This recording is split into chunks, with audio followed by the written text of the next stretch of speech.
Isti wa man mo gipindot. Dota ka na oy. Buog ito nimo. Para magabot sa Malacan yan ani.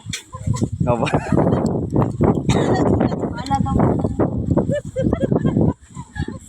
Yo ha. Yeah, padato ni Samo sa iron. Ano, pila na kami. O kami tuman. Sana man na. O tara sila.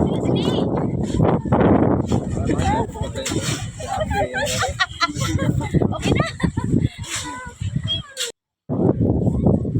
Ayan guys, clean up operation din mo guys sa mga purok.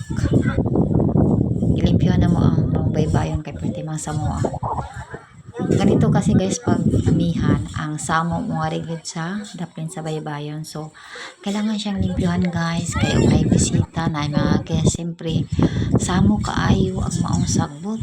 So nagtabang-tabang gimidiha guys kay nagkaisa gid ang tanan ng barangay. Maong ano namin limpyuhan jud na namo kay kailangan man guys kay may laing review ang barangay ang mga kuan ba Nakabutang kuwang pa man.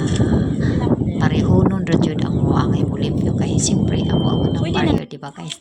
And limpyo na siya guys diring dapita medyo dagan pang kawayan so amo na sa ikarga sa maong truck. So hintabang jud ko diha guys tigin sa ay pinakarga yan sa uban gi dauban na namo. So yan kami guys ditong dapita humana diri naman pod kanina po mga kawayan o kanang mga lubi nga anod bitaw na siya guys. Yan. Ayan, yan, thank you for